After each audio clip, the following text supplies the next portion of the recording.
Donc, la dernière fois, je vous avais dit, on avait l'exercice suivant, soit le texte suivant, écrit en anglais et chiffré avec un système linéaire simple dont on ne connaît pas la clé de chiffrement A, B. Donc, qui dit chiffrement linéaire, ça veut dire f de x est égal à ax plus b modulo n. N est égal à 26 puisqu'on a 26 caractères. Vous allez trouver donc le texte chiffré est le suivant, f, m, x, b, e, d, etc., etc. Ensuite, on vous dit réaliser une attaque par l'analyse des fréquences d'Al-Kindi pour retrouver le texte clair, sachant que la table des fréquences de la langue anglaise est la suivante. Donc, on vous donne la table des fréquences et on vous dit de retrouver le texte clair. Donc, comme le chiffrement linéaire est un chiffrement monoalphabétique. Donc, puisque c'est un chiffrement monoalphabétique, on peut utiliser l'analyse des fréquences pour pouvoir trouver le texte clair, pour pouvoir cryptanalyser le texte. Donc, qu'est-ce qu'on a?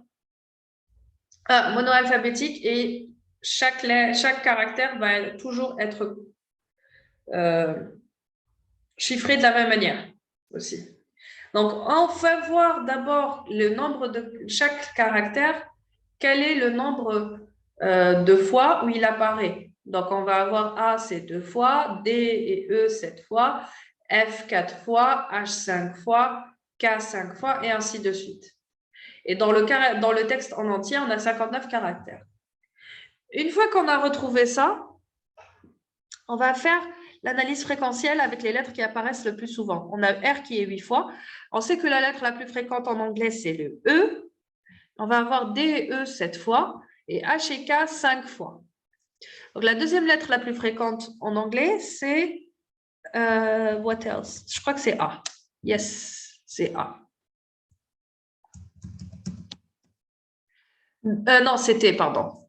Donc, l'analyse fréquentielle des textes en anglais montre que les lettres les plus fréquentes sont dans l'ordre E, T, A. Donc, qu'est-ce qu'on va faire? Et là, je vais juste...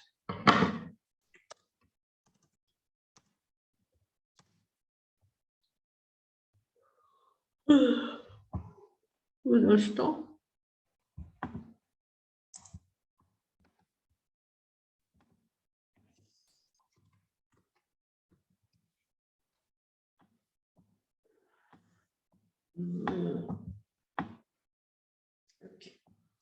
Donc, si on vous dit comme quoi R, c'est le plus fréquent et dans le texte chiffré et que E, c'est le plus fréquent dans les textes clairs, qu'est-ce que je vais dire? Je vais dire F de E va être égal à A fois R plus B mode 26. Pardon. On ne connaît pas A, on ne connaît pas B, mais on connaît E, on connaît R. E, c'est donc F de E, c'est... pardon, est égal à R. Voilà. R égale. Donc, F de E, E, c'est combien? C'est 4. C'est la cinquième lettre dans l'alphabet. A étant 0. Donc, 0, 1, 2, 3, 4. Donc, F de 4 est égal à A fois 4, donc 4A, plus B, mode 26. Et R, c'est combien? 17. Exactement. Donc, on a une première équation. Pour pouvoir trouver, vu qu'on a deux inconnus, A et B, on a besoin de deux équations. Donc, la deuxième équation, on sait que T est la deuxième lettre la plus fréquente en anglais. Donc, F de T va être égal à AT plus B, modulo 26. Et là, on va supposer, là, on est en train de faire des hypothèses. Hein. Donc, première hypothèse.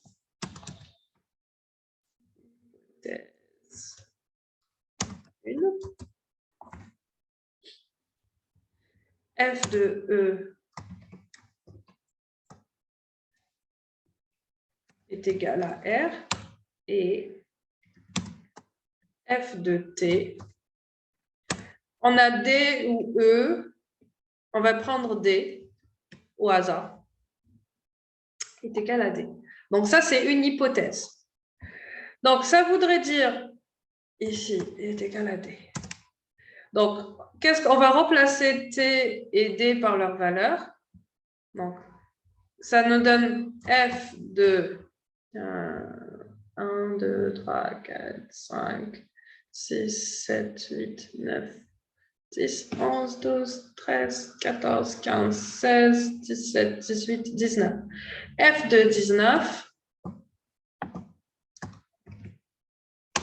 est égal à 19A plus B mod 26 est égal à D. D, c'est 4. Non, D, c'est 3.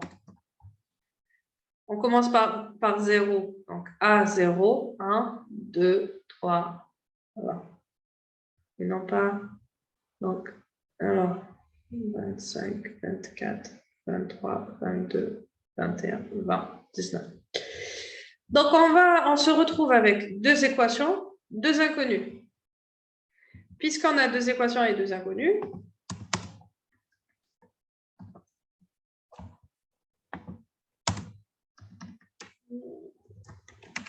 qu'est-ce qu'on va faire?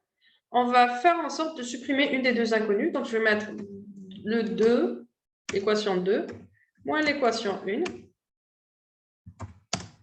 Donc, ce sera 19A moins 4A, ça nous donne 15A. Modulo 26. 3 moins 17, ça nous donne moins 14. Donc, je peux transformer le moins 14 en plus. Donc, plus 26, ça nous donne 12.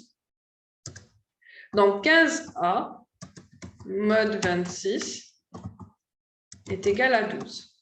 Maintenant, on doit éliminer le 15.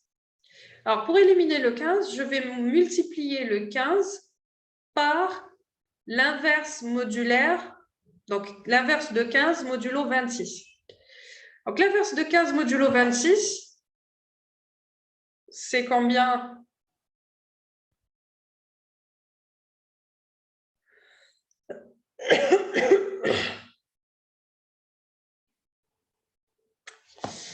C'est 7. Donc, 15 fois 7 mod est égal à 1 mod 26. Donc, ce qu'on va faire, on va multiplier les deux parties de cette équation par 7. Donc, ça va donner A mod 20 A est égal à 12 fois 7 mod 26.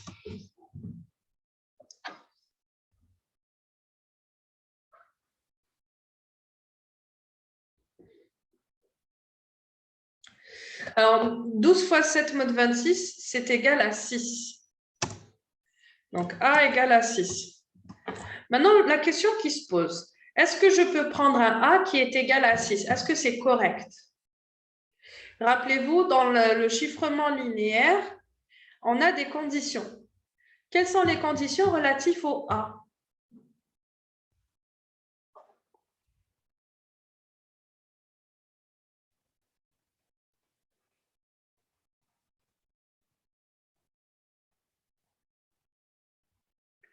Le PGCD, exactement, on doit calculer le PGCD entre A, donc 6, et 26. Il doit être égal à 1. Or là, PGCD entre 6 et 26 est égal à 2, ce qui est différent de 1, donc impossible.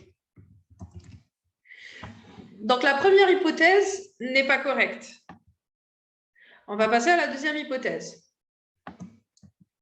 La deuxième hypothèse, on va dire f de E égale à R. Alors, je peux changer comme je veux. Je peux changer la première, ça, ou je peux changer la deuxième. Dans ce cas, je préfère changer la deuxième. C'est juste comme ça. Hein. Et f de t, il n'y a pas d'ordre. Je peux changer n'importe laquelle des deux comme je veux. Donc, je vais trouver comme quoi f de E est égal à R et f de T, je vais supposer que c'est égal à E. Je vous laisse le temps de calculer.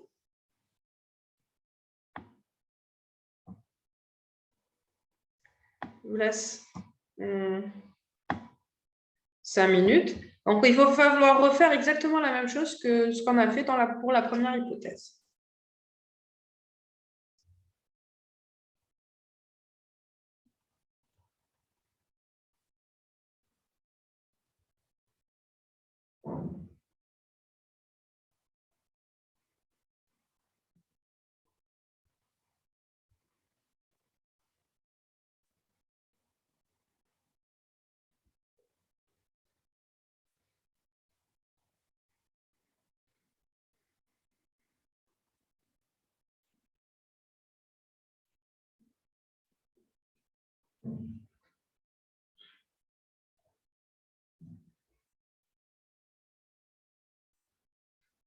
Donc, on va trouver que A égale à 13. Et est-ce que c'est possible de l'utiliser? Non. Pourquoi? Parce que le PGCD est égal à 13. Donc, au final, on trouve que A égale à 13. Donc, impossible, car le PGCD entre 13 et 26 égale à 13, qui est différent de 1. On va passer à l'hypothèse 3.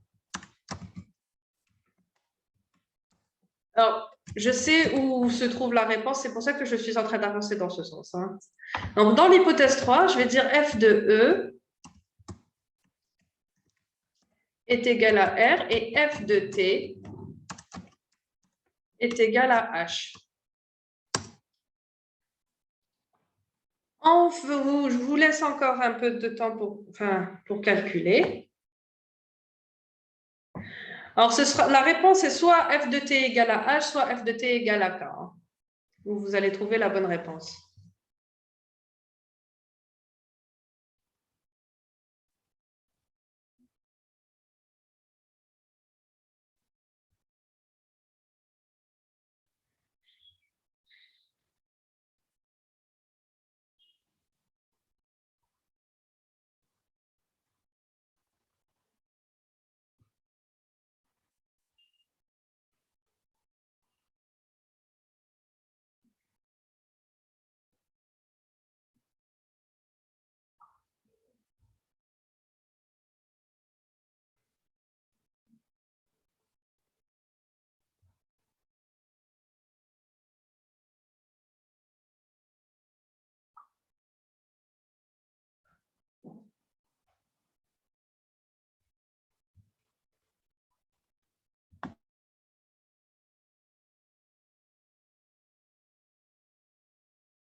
Oups.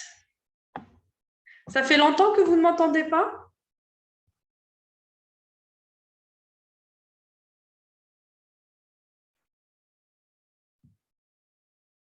OK. Donc, depuis la dernière partie. Donc, je disais, on a trouvé A, on va chercher B. Donc, B, on va remplacer dans la première équation qui disait f de E est égal à R. Donc, 4 fois 3 plus B, mode 26, est égal à 17. Donc, B est égal à 17 moins 12 modulo 26, ce qui nous donne 5. Donc, on a la fonction de chiffrement, c'est 3x plus 5, mode 26. Maintenant, ce qu'on cherche, c'est la fonction de déchiffrement pour pouvoir déchiffrer le message.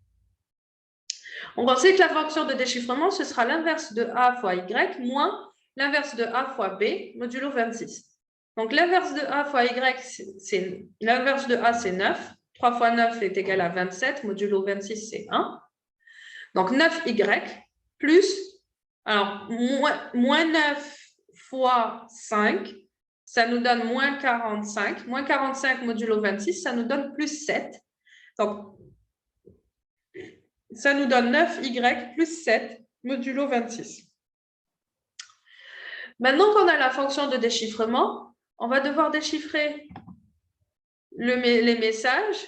Alors, vous avez comme quoi les lettres qui sont chiffrées, vous avez déjà les lettres qui sont chiffrées, qui sont A, D, E, F. Vous n'avez pas besoin de déchiffrer les autres lettres. Donc, déchiffrez chacune des lettres. Et après,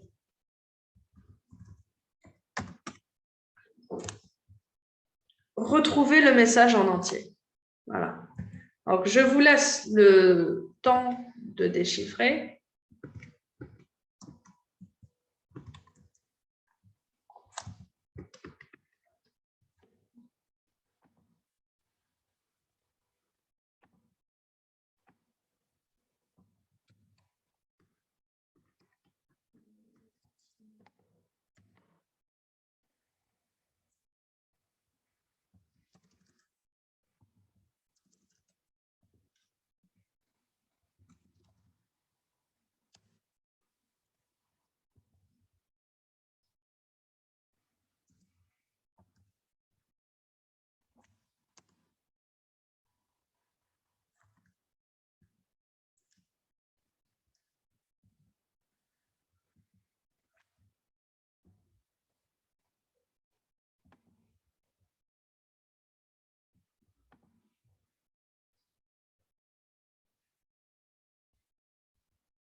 Je vous laisse jusqu'à 12h15 pour déchiffrer.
Yes, exactly. That's it.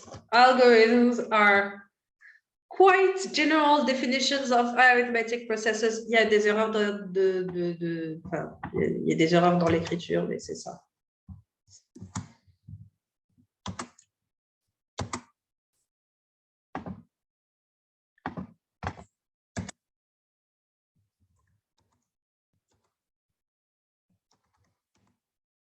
Voilà.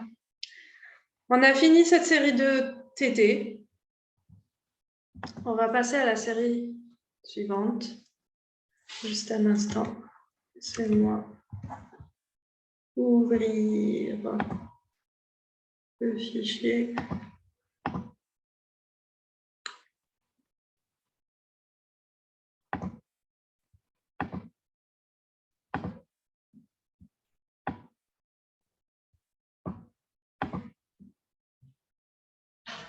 D'accord.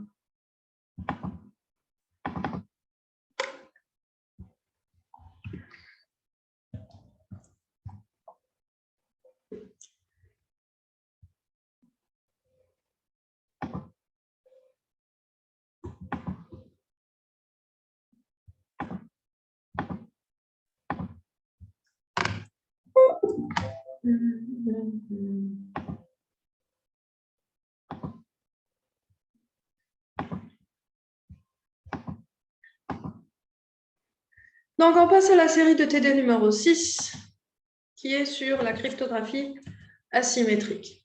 L'exercice 1 vous dit soit P égale à 3, Q égale à 5 et E égale à 7. Le paramétrage est-il correct pour le cryptosystème RSA? Pour rappel, on doit vérifier les éléments. Est-ce que P et Q sont premiers, sont des nombres premiers? Est-ce que E est premier avec phi de n? Et est-ce que E est supérieur strictement à 2 et inférieur strictement à phi de n? Et est-ce que E est inversible par rapport à phi de n? Donc, il faudra calculer tous ces paramètres. Je vous laisse le temps de faire le calcul. Et ensuite, on va corriger. Donc, ensuite, une fois que le calcul est fait, on va chiffrer le message M diffie par bloc de 2 et déchiffrer le message codé correspondant. Et ensuite, indiquer les failles de ce système.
Alors, on va faire l'exercice 1 et 2 aujourd'hui. Et on fera l'exercice 3, 6 et 7 la prochaine séance de TD. Voilà.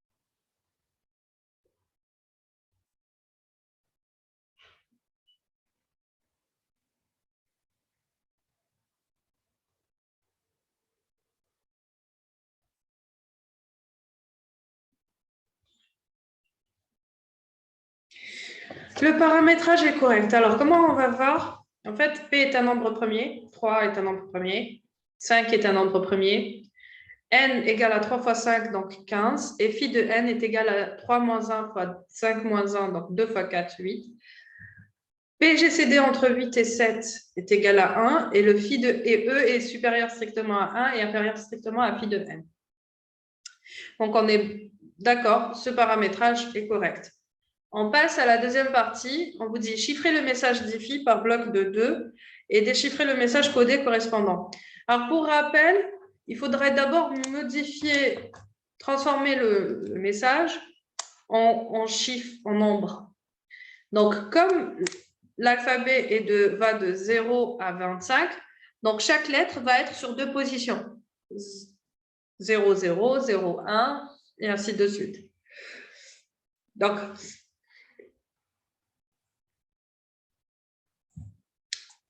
je vous laisse le temps de chiffrer. Pour rappel, le chiffrement avec RSA, c'est M à la puissance E modulo N.